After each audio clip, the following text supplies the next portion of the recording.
Bienvenue dans le podcast Écoute-toi, je suis Aurélie Nussbaumer, psychologue spécialisée dans la perte de poids. Dans ce podcast, on va aborder tout ce qui touche aux problématiques de poids d'un point de vue psychologique, parce que ma spécialité, c'est les freins et blocages inconscients qui vous empêchent de maigrir. Je vous souhaite une bonne écoute.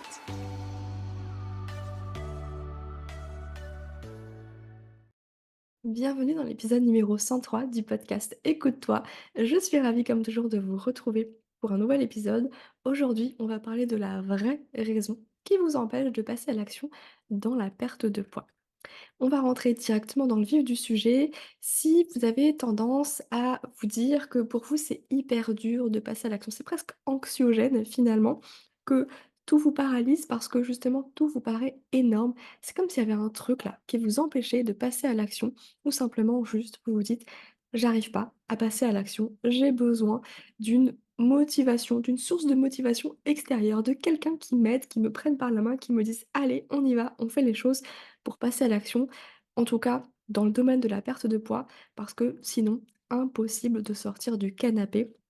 Une fois que vous êtes assis sur le canapé, c'est comme s'il y avait un aimant, un gouffre là, qui vous embarquait au fond du canapé et vous êtes comme un fameux poids mort où vous pouvez simplement rester des heures en sachant et en tournant en boucle dans votre tête tout ce que vous devriez faire, mais impossible de réussir à faire le premier pas. On va parler de tout ça aujourd'hui et je vais même vous proposer un petit exercice de visualisation, un petit peu comme la dernière fois, je sais que vous avez beaucoup aimé. Donc on va faire également tout de nouveau tout ça. Je vous dirai quand, comme ça si jamais vous m'écoutez en voiture et ben, vous le ferez plus tard chez vous. Mais voilà, on va vraiment aller un peu plus loin aujourd'hui et si j'ai envie d'aborder ce sujet, c'est en fait pour une double raison. Ce sujet-là, il est corrélé à 2 choses. Vous allez voir que bien sûr, on va parler du pourquoi est-ce qu'on n'arrive pas à passer à l'action et pour moi, en tout cas aujourd'hui dans cet épisode, je vais faire le lien avec le fait d'avoir l'impression de ne pas réussir à être soi-même, de pas oser finalement montrer qui on est vraiment. Vous allez voir que de prime abord, là où on a l'impression que ça a rien à voir et pourtant je vais faire des liens et si je vous en parle aujourd'hui, c'est tiré de mon expérience professionnelle, notamment avec les personnes que j'accompagne. C'est des sujets qui reviennent souvent, mine de rien, donc j'avais très envie de le mettre en lumière et peut-être que ça vous allumera une ampoule là dans votre, dans votre esprit, une prise de conscience, un déclic comme, comme j'aime, le dire, comme j'aime le partager et n'hésitez pas à me dire du coup dans les commentaires, bah, si effectivement ça résonne en vous. D'ailleurs sachez que, il reste une place pour un accompagnement individuel de 3 mois, donc si jamais à la fin de l'épisode, vous sentez que c'est quelque chose qui vous touche, que vous avez envie de travailler ça avec moi, eh bien je vous mettrai tous les liens dans la description. Donc comme toujours, quand il y a un comportement comme ça, une habitude qui est mise en place, même si aujourd'hui elle ne nous rend pas service et qu'elle paraît juste négative, néfaste, qu'on aimerait juste, hop, l'enlever de notre vie, et ben, en réalité, il y a toujours une intention positive derrière. Les fameux bénéfices secondaires. Et là, vous me dites: «Non mais attends, il y a aucun bénéfice secondaire à ne rien faire, à ne pas passer à l'action». Mais là, je vous parle pas des bénéfices secondaires conscients. Vous n'êtes pas en train de vous dire: «Ouais, je vais rester dans mon canapé parce que du coup, c'est quand même, mieux que de faire des choses pour maigrir». Pas du tout. Là, on parle des bénéfices secondaires inconscients. C'est pour ça qu'on va faire le lien avec le fameux «j'ose pas être moi». J'ai cette peur finalement, d'oser montrer qui je suis. Je trouve qu'il y a cette corrélation entre cette fameuse question réussir à trouver sa place et vous savez à quel point trouver sa place, c'est un sujet, notamment dans le domaine de la perte de poids, dans le domaine du poids, du surpoids tout simplement. Alors ça parlera peut-être pas à tout le monde, mais en tout cas, ces personnes-là qui ont l'impression de jamais vraiment trouver leur place, que ce soit déjà enfant, dans la fratrie, mais même au sein d'un groupe d'amis ou juste au sein, des collègues, de travail ou simplement au sein presque même de la société. C'est presque on se demande à chaque fois: «Mais qui je suis? Où est ma place? Qu'est-ce que je fais? Quel est le sens de tout ça?» Bref, il y a un profond questionnement derrière tout ça et il y a aussi cette question de, bah, si on n'arrive pas à trouver sa place, c'est peut-être que justement soi-même, on n'arrive pas réellement à déterminer qui on est vraiment. Ou du moins, on n'arrive pas à affirmer qui on est vraiment, à oser être soi-même. Et cette fameuse phrase «oser être soi-même», c'est une problématique bien entendu dans la part de poids, mais pas que, parce que c'est vraiment une problématique que je vois absolument partout dans tous les domaines. Que ce soit, je sais pas, dans la confiance en soi, dans l'entrepreneuriat, bref, dans, l'entreprise, dans le salariat. Cette question de oser être soi-même, on y est tous, je pense, au moins confrontés une fois. Parce que peur du regard des autres, parce que peur du rejet. Et en même temps, faut pas oublier que nous sommes des êtres sociaux. Donc forcément, si on est rejeté, notre cerveau va l'interpréter comme on va risquer de mourir, on risque de mourir plutôt. Tout simplement parce que ça fait écho encore une fois à notre cerveau archaïque, à ce que nos ancêtres ont vécu et nous ont transmis et qui est encore dans notre ADN en fait. C'est à l'époque des hommes préhistoriques, encore une fois, bah, on vivait en tribu, on n'était pas chacun dans son coin, hein, pas du tout. On était vraiment en groupe, je dis on comme si on y était, comme si j'y étais. On était vraiment en groupe et c'est ça qui assurait la survie. Parce que si on était rejeté du groupe et ben, survivre seul dans cette nature hostile, il y avait très peu de chances d'y arriver, sauf si on s'appelait Mike Horn, peut-être, à cette époque-là, qui sait? Bref, je plaisante, mais vous avez compris l'idée. Il y a vraiment ce truc dans notre cerveau que si on est rejeté du groupe, bah, c'est potentiellement la mort qui nous attend. Et aujourd'hui, consciemment, on se dit: «Non, mais je sais bien que si un tel ne m'aime pas, je vais pas mourir». On le sait, consciemment. Et pour autant, dans notre cerveau, il y a un truc qui nous fait dire que: «Non, non, non, je préfère ne rien dire, me taire, être dans les cases, plutôt que d'être rejeté. Et je préfère faire tout ça, même si ça correspond pas à qui je suis, plutôt que d'être rejeté. Parce que c'est potentiellement trop dangereux». Et quand je parle d'être rejeté, c'est aussi la peur de ne pas être aimé, hein, parce que ça fait écho exactement à la même chose. Donc bah, ça, c'est un vrai sujet. Et parfois, eh bien, on va porter le poids de ce masque que l'on porte. On va porter le poids de toujours faire semblant, de s'adapter, je dirais même de se suradapter aux autres, au monde qui nous entoure, pour s'assurer d'être celle qu'on adore, d'être aimée par tout le monde. Même si vous le savez, c'est impossible. Et on a peur potentiellement de déranger, de faire du mal aux autres si on ose ne serait-ce qu'être soi-même parce qu'on a l'impression presque d'héberger comme un monstre en nous. Non mais si j'ose être moi-même, ça va être terrible parce que je sais que par mes paroles, je peux faire mal, je peux toucher du doigt la corde sensible des autres. C'est presque, j'ai un tel potentiel en moi que c'est presque un pouvoir et un pouvoir implique de grandes responsabilités, n'est-ce pas? Je sais plus dans quel film c'est tiré, en tout cas, je sais que c'est un film que j'ai jamais regardé, mais c'est une phrase, une citation célèbre, je crois. Bref, je m'égare. Tout ça pour vous dire que on a soit peur de lâcher le monstre en nous et du coup de faire mal, soit peur d'oser briller, de tellement rayonner que on a peur de déranger. Non mais qu'est-ce que vont penser les autres? Pour qui elle se prend celle-là? Quelle arrogance! Et ça, ce sont 2 choses qui, a priori, sont contradictoires et pourtant pour moi, c'est vraiment tout l'essence même de pourquoi est-ce qu'on n'arrive pas à passer à l'action? On n'arrive pas à passer à l'action parce que le bénéfice secondaire de ne pas passer à l'action, c'est du coup d'être la petite fille sage dans son coin, bien, rangée là, dans le cadre, qui va déranger personne, qui va faire du mal à personne. Mais le problème, c'est que du coup, bah, potentiellement aujourd'hui, que vous portez le poids du fait de vous brider, de porter ce masque, de museler cet animal sauvage à l'intérieur de vous. Je ferai référence à cette fameuse part d'ombre qu'on peut évoquer dans le développement personnel et j'ai envie de vous dire que un être humain, c'est pas juste quelqu'un, qui est dans sa lumière ou même quelqu'un qui travaille sur soi, qui est dans ce travail d'introspection, de développement personnel. Ça veut pas dire juste nourrir, le côté positif, nourrir la lumière ou notre potentiel qui est en nous. Pas du tout, c'est aussi accepter en fait toutes ces parts d'ombre, toutes ces parts sombres parce que on est à la fois tout et son contraire. Vous pouvez être une personne bienveillante et parfois avoir des paroles malveillantes. Typiquement, vous pouvez être la personne la plus bienveillante du monde. Prenez 2 secondes pour écouter un petit peu le discours interne que vous allez avoir envers vous-même. Vous êtes face à votre miroir, vous vous regardez là, et puis qu'est-ce que vous êtes en train de vous dire?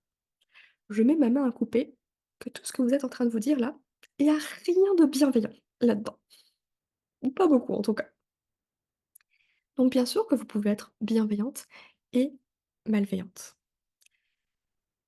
En fait, on a ces 2 facettes en nous et l'idée c'est pas d'en supprimer une pour en ne garder que le meilleur, c'est d'accepter ces 2 parts d'ombre et de les voir comme un continuum. C'est qu'en fait, il y a forcément des moments où on va être un petit peu plus effectivement dans le côté positif et puis il y a des moments où on va être un peu plus dans le côté négatif. Mais on a besoin des 2. C'est ça l'équilibre. C'est ça l'harmonie. C'est de naviguer entre le bien et le mal, si je puis dire de manière caricaturale. Et en réalité, oser être soi-même, ça commence par accepter ces 2 parts en vous, ces 2 facettes, l'ombre et la lumière. Et si aujourd'hui vous vous dites que vous avez besoin d'une source extérieure, d'une source de motivation extérieure pour passer à l'action, en réalité, bah, c'est en lien avec ces fameux bénéfices secondaires. Ça vous permet justement de vous déresponsabiliser des conséquences. Je m'explique. Si aujourd'hui, il y a quelqu'un qui, bah, du coup, vous pousse à faire quelque chose et que, bah, finalement, ça vous oblige en quelque sorte, à faire des choses qui pourraient potentiellement déranger les autres, vous allez pouvoir vous dédouaner en vous disant: «Bah, c'est pas de ma faute. On m'a dit qu'il fallait faire ça» ou presque: «On m'a forcé à faire telle ou telle chose». Et à l'inverse, si on vous force, entre guillemets, on vous pousse à faire telle ou telle chose et ça vous met dans la lumière, ça vous permet de briller, bah, encore une fois, potentiellement que ça va déranger des gens aussi. Bah, du coup, vous allez pouvoir vous dédouaner en vous disant: «Bah oui, mais j'ai pas eu le choix. C'est comme ça, fallait que je le fasse». Donc, bah, ne pas prendre cette responsabilité-là, pardon, la remettre entre les mains de cette source extérieure qui vous pousse à passer à l'action. Oh, c'est nettement plus simple, hein. Bah, oui et je dis ça, avec sans aucun jugement, avec beaucoup de bienveillance à ce moment-là. C'est pas du tout une critique, c'est plus de mettre en lumière ce qui peut potentiellement se jouer, à vous de voir si ça résonne en vous ou pas et de voir ce à quel niveau vous avez envie de changer les choses ou pas. Peut-être que vous allez en prendre conscience et vous dire: «OK, ben là, c'est bon, je suis prête à prendre mes responsabilités et à m'assumer tellement pleinement, quitte à ce que ça dérange». Ou de vous dire: «Bon, bah, je suis peut-être pas encore prête, mais je garde ça dans un petit coin de ma tête» et c'est OK dans les 2 cas.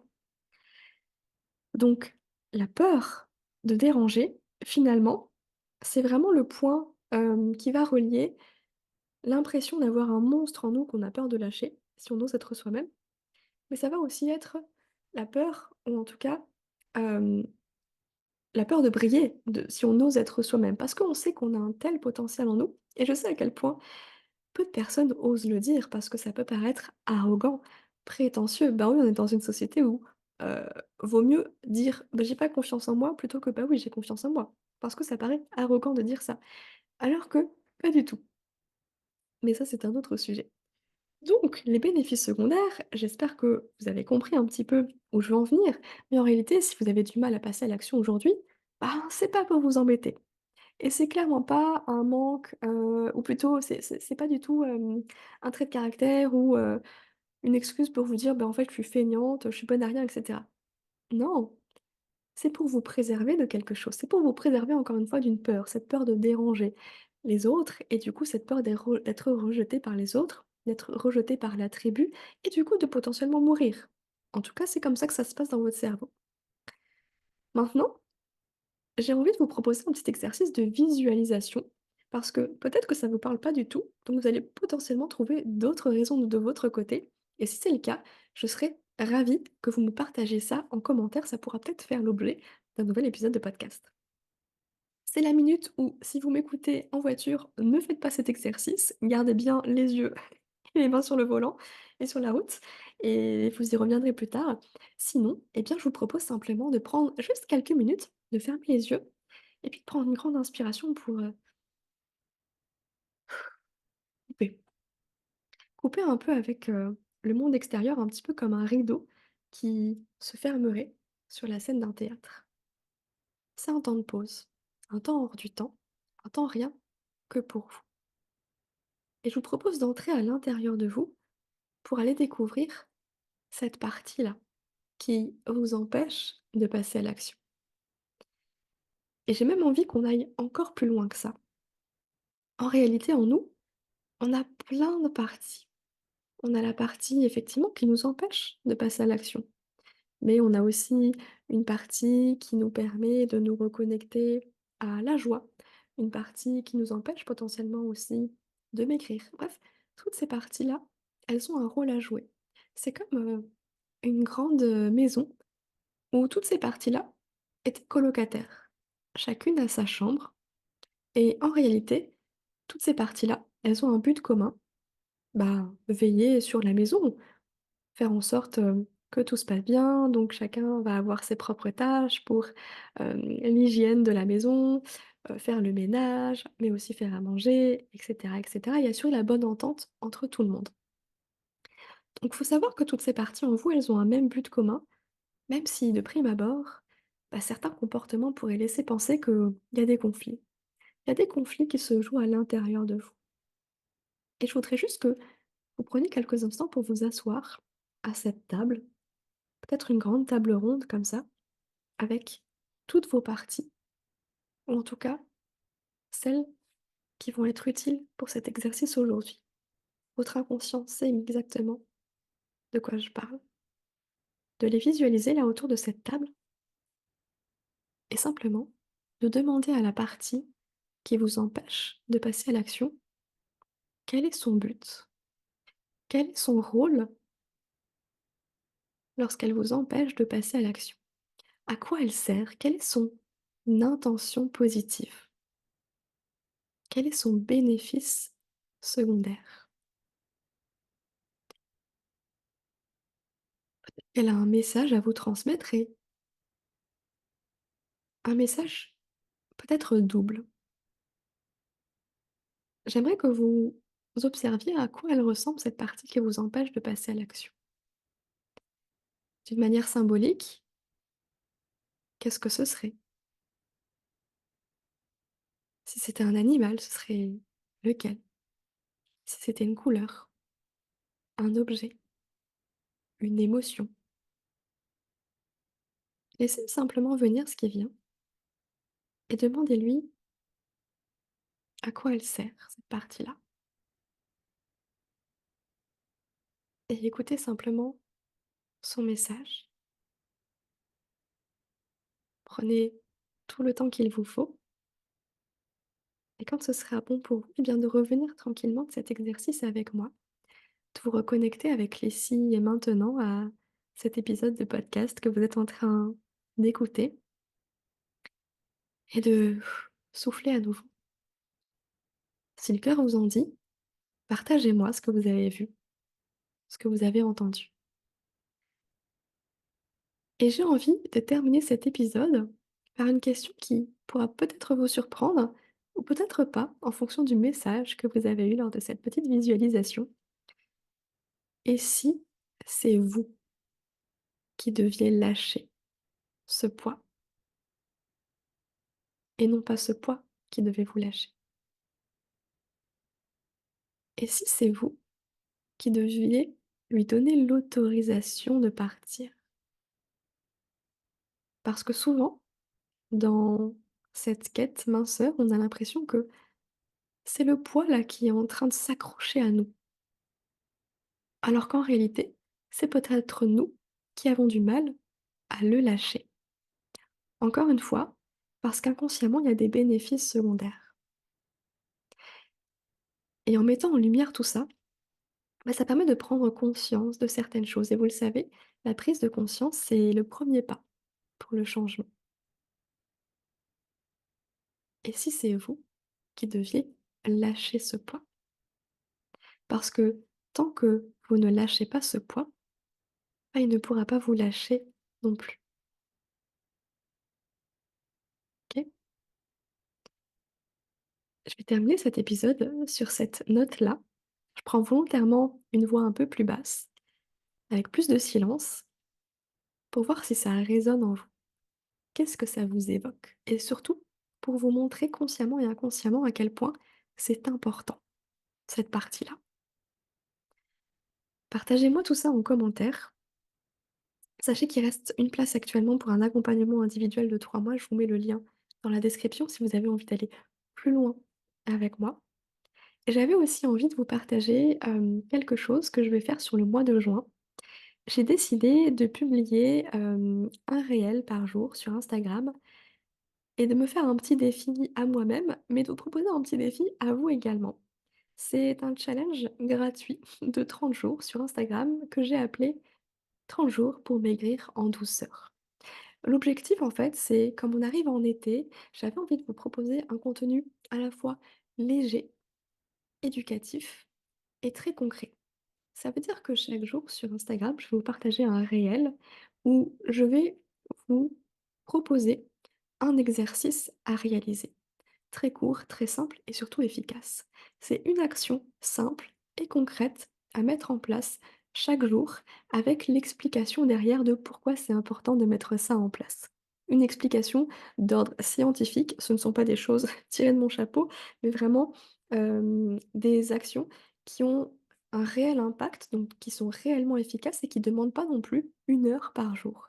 Donc j'ai vraiment sélectionné les meilleurs pour vous proposer, chaque jour finalement une action, un exercice très simple, concret et efficace à mettre en place pour vous aider à aller vers cette perte de poids, pour vous aider à maigrir tout en douceur. Donc n'hésitez pas à me suivre sur Instagram si ce n'est pas encore fait et j'ai hâte de commencer ce petit challenge avec vous. Je pense que ça va être vraiment très chouette. Je vous souhaite une très belle journée. Je vous dis à la semaine prochaine. Prenez soin de vous. Si vous avez aimé l'épisode, n'hésitez pas à le noter sur votre plateforme d'écoute pour participer à la diffusion de ce message et bien sûr partagez-le aux personnes qui ont besoin d'entendre qu'elles ne sont pas seules et que c'est pas parce qu'elles ont tout essayé que c'est perdu. Il y a toujours un chemin caché à emprunter. Je vous propose justement une approche plus psychologique avec Mincir autrement. Merci pour votre soutien, prenez soin de vous.